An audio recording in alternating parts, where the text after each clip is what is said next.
Shalom, shalom. Ici votre frère, le frère Kader. Nous rendons grâce à Dieu.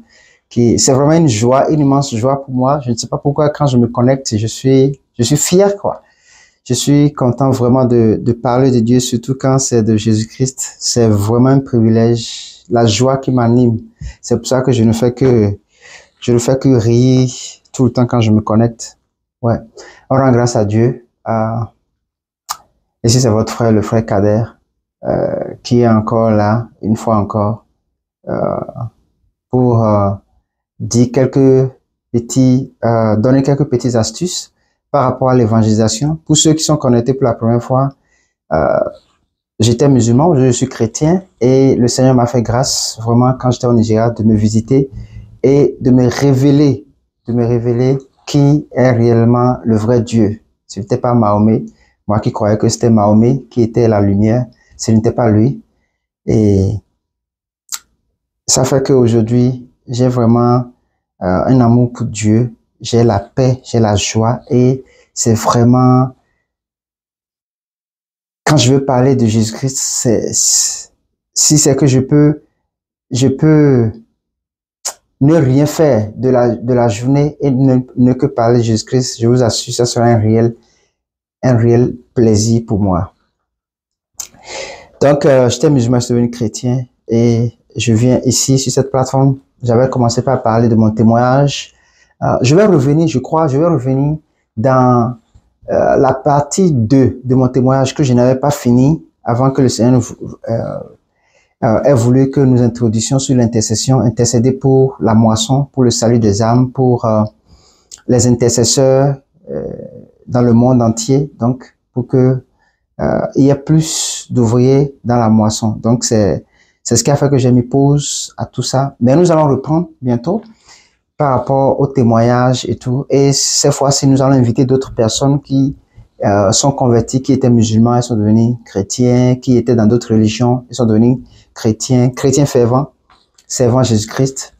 Tout ça, ça va se passer sur cette plateforme. Nous sommes en train de mettre les choses en place et le Seigneur fera grâce. Et très bientôt, très bientôt, vous aurez ça. Et pendant ce temps, nous allons continuer notre émission Intercédons pour le monde. Intercédons pour le monde. Aujourd'hui, je continue, je n'avais pas fini le matin, je continue par rapport, nous allons prier, mais cette fois-ci c'est pour un conseil par rapport à l'évangélisation. Et il y a des petites astuces dont je n'avais pas parlé en tant que chrétien qui veut évangéliser, qui a le désir d'évangéliser. Et l'évangélisation,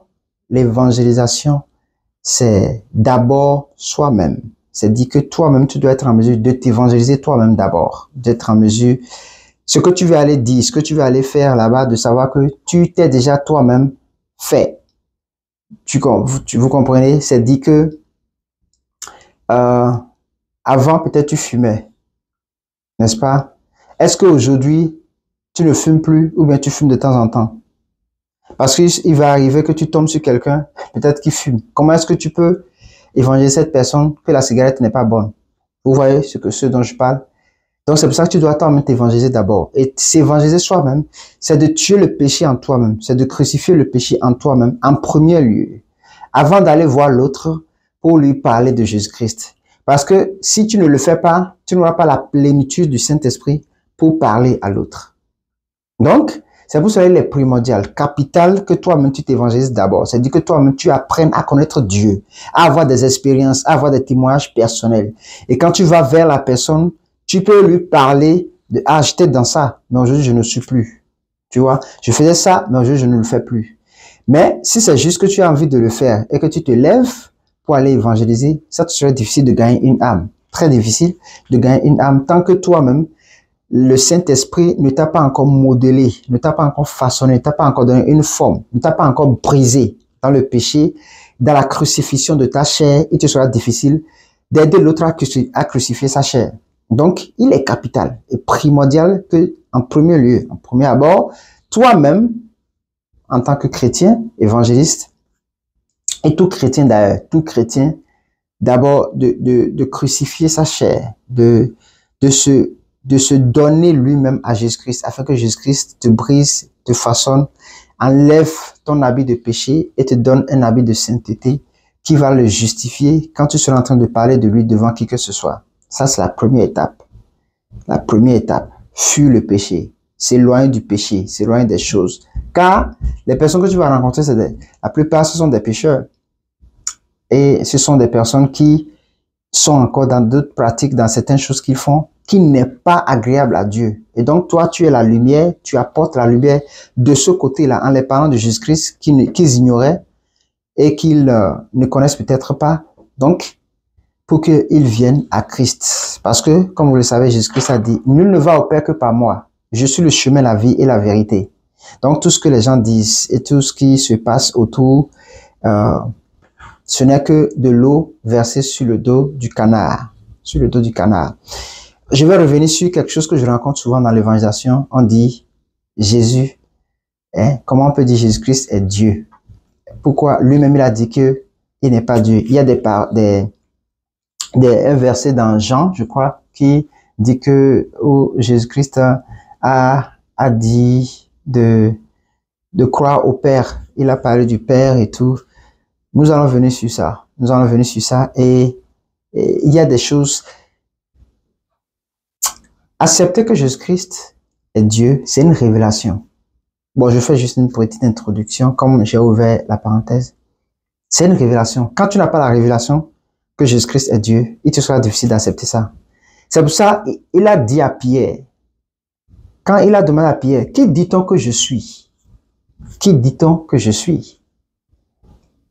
Les autres ont dit les choses et les autres disaient, on a dit que tu es prophète, tu es ceci, tu es cela. Et il a dit, et vous, que dites-vous de moi?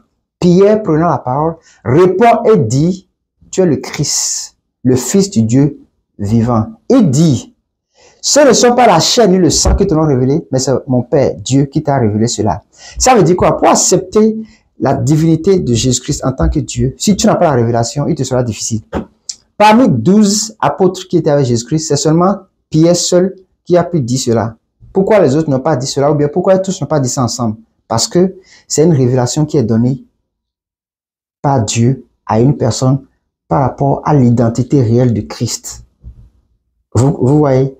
Bon, c'est une parenthèse. Nous allons revenir là-dessus. Nous allons revenir là-dessus et avoir plus de précision. Parce que Dieu, quand on parle de la Trinité, Dieu le Père, le Fils et le Saint-Esprit, c'est une seule personne. Vous savez, Dieu est saint, n'est-ce pas? Il est saint.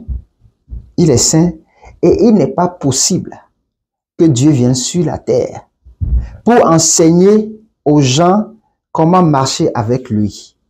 Il n'est pas possible qu'il descende si bas devant sa créature pour ce que lui-même a créé, pour enseigner ça. Qu'est-ce qu'il a fait? Dieu lui-même, n'est-ce pas? De lui-même, il a sorti Jésus-Christ. Il y a des versets, nous allons venir sur ça, je vais vous montrer des versets sur l'existence de Jésus-Christ avant la fondation du monde et comment est-ce qu'il est arrivé. Dans le livre de Genèse, lorsque la femme, j'avais parlé de ça dans l'une de mes vidéos, lorsque la femme avait péché et lorsque Dieu était en train de la donner la condamnation, était en train de porter la première malédiction sur l'homme, il a dit quoi? Tu enfanteras avec douleur, n'est-ce pas? Et ta postérité, n'est-ce pas? Le serpent qui t'a conduit dans ça là, il va te blesser le talon, n'est-ce pas? Mais tu vas lui écraser la tête. Ta postérité va lui écraser la tête. La postérité dont il parle, c'est Jésus-Christ. Il parlait de Jésus-Christ. Il parlait de Jésus-Christ. Lorsque vous voyez, on dit que le serpent avait suivi la femme dans le désert et tout, et voulait attaquer la femme. Tout ça, c'est de Jésus-Christ. Nous allons prendre l'Ancien Testament. Je vais revenir peut-être sur ça dans la semaine, si Dieu le permet, ou demain, où nous allons parler uniquement de l'identité de Jésus-Christ. Est-il Dieu ou n'est-il pas? Nous allons parler de ça. Je vais fermer cette parenthèse-là ici et revenir avec des versets sur lesquels nous allons parler, si le Seigneur le permet. Donc, Je disais que avant d'évangéliser, il faut que toi-même, tu sois déjà réellement né de nouveau. Né de nouveau converti, c'est-à-dire péché crucifié. Et tu essaies de marcher avec Jésus-Christ, d'apprendre à connaître mieux Jésus-Christ et de savoir que le salut est accessible à tous, n'est-ce pas? Maintenant, en tant que chrétien, comment savoir que toi-même tu es né de nouveau pour pouvoir convertir l'autre, pour être né de nouveau? Il y a quelques points, il y en a plusieurs, mais je vais soulever quelques points. Nous allons tous mourir. Est-ce que quand je dis qu'un jour tu vas mourir, qu'est-ce que tu fais? Quelle est ta réaction? Toi qui me suis là, tu vas mourir un jour. Est-ce que quand tu entends ça, il y a une peur? Il y a en même temps quelque chose, ton cœur bat. Tu as peur ou tu réagis. Il y a certaines personnes qui disent que, on le dit, ce qui est tout compte fait nous tous, nous allons mourir un jour. Et tu vas mourir aussi un jour. Ah, je rejette au nom de Jésus, tout ça. C'est la peur. Si tu as l'assurance que, on meurt en Jésus-Christ et que c'est Jésus-Christ qui a le temps où tu vas mourir, ce n'est pas une personne qui va te dire que tu vas mourir et tu vas croire en cela. D'abord, c'est la première chose. Quand tu as l'assurance que tu es sauvé, tu n'as pas besoin de gesticuler quand quelqu'un dit ça. 1. 2. Tu as l'assurance, n'est-ce pas? Quand quelqu'un dit ça, oui, c'est vrai. Nous allons tous mourir. Personne n'est immortel. Si Jésus-Christ ne revenait pas avant cela, nous allons tous mourir. Mais, en deuxième position, toi-même, le Seigneur va te rassurer que tu es sauvé. Toi, tu sauras que tu es sauvé. C'est dit que tu n'as pas peur de mourir. Quand on parle de la mort, c'est un gain. Paul dit c'est un gain. Donc, c'est rien du tout. Ce n'est pas que c'est un péché ni quoi que ce soit. Oui, je vais mourir un jour. N'est-ce pas? Ce n'est pas que c'est un problème. Tu ne vois pas ça comme un problème. Mais Dieu te révèle, Dieu va te révéler que vraiment tu es né de nouveau. Parce que tu as l'assurance. Même quand les gens te jettent des sorts, te sautent dessus, te disent des choses, ça ne change absolument rien. Tu n'as pas peur de mourir. Parce que tu as l'assurance. Dieu t'a révélé cela. Et tu sais à l'intérieur de toi, par l'Esprit de Dieu, que tu es né de nouveau. Si tu meurs aujourd'hui, tu es sauvé. Ça, c'est la deuxième chose. La troisième des choses, les gens sont encore dans le doute. Ils ne savent pas si le paradis existe réellement ou l'enfer. Peut-être ils pensent qu'il y a le jugement, mais ils ne croient pas que le paradis existe. Donc, ça fait qu'ils ont la peur, ils ont le doute. Ça fait que quand ils sont en face de certaines situations, des petites maladies, des petites choses et tout, ils sont stressés. Ils sont vraiment, il y a l'incertitude. On chasse les démons, là, il n'y en a pas.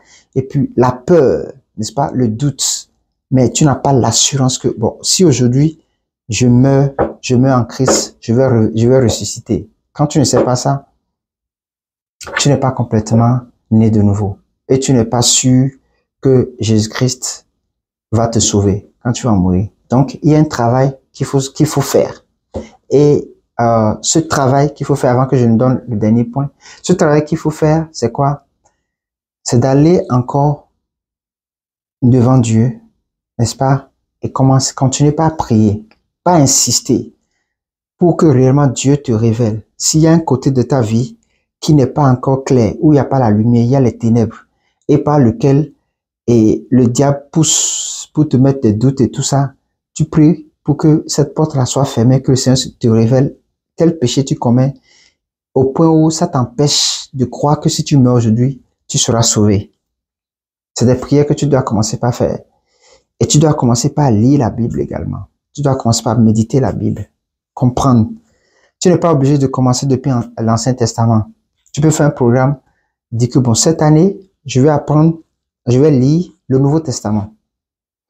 Étant donné que c'est de Jésus-Christ que ça parle, plus tu lis ça. Maintenant, quand tu finis, tu peux aller maintenant à l'Ancien Testament. Mais il est important que, en tant que nouveau converti, en tant que chrétien qui veut évangéliser, nous connaissions le commencement des choses. Même si c'est le Nouveau Testament que tu as besoin, Mais il est important de connaître l'Ancien Testament, surtout le Pentateuque, les livres de Moïse. C'est important de les connaître parce que c'est de là qu'il y a la racine de tout. Au commencement était la parole. Et bon, ça, c'était dans le Nouveau Testament, dans Jean 1. C'est bon, toutes ces choses-là. Mais Genèse 1, lorsque la terre était informe et vide, comment est-ce que l'homme a été créé, comment est-ce que les animaux ont été créés, comment est-ce que, c'est bon de connaître tout ça là, pour pouvoir donner des exemples aux personnes qui ne croient pas en l'existence de Dieu. C'est très important. Très important. Maintenant, la quatrième chose qui va te prouver, ou toi-même, bon, tu vois en face de ça, tu sauras que tu n'es pas sauvé. C'est quand, devant des situations, devant l'adversité, devant les challenges, tu vois, il y a des désirs qui ne sont pas bons, qui naissent, des désirs qui ne sont pas, qui sont condamnés par Dieu, commencent par naître en toi. Quand ces genres de choses-là commencent par venir, il y a un problème. Parce que quelqu'un qui est né de nouveau, quand on est né de nouveau, c'est-à-dire que tu es une nouvelle créature, les choses anciennes sont passées, c'est que tu ne peux plus faire ce que tu ne fais plus. Tu vois, tu ne peux plus faire ce que tu ne fais plus. Maintenant, tantôt, tu vas vouloir le faire. Il y a une incertitude. Il y a une incertitude. Donc, ça veut dire quelque part, tu ne sauras pas. Si tu meurs, il y a un doute sur ton salut. Je prends un exemple. Bon, je prends un exemple, peut-être avant. Bon, j'avais pris l'exemple de la cigarette. Je reprends cet exemple. Avant, tu fumais. Quand tu as reçu Christ, tu as laissé. Mais quelque temps encore, tu as commencé par avoir le désir de fumer. Et en cachette, tu commences par fumer. Bon, on ne voit pas, on ne sait pas. Avant, peut-être, tu peux fumer un paquet par jour. Mais comme tu es devenu chrétien, tu as laissé un temps. C'était tellement résistible.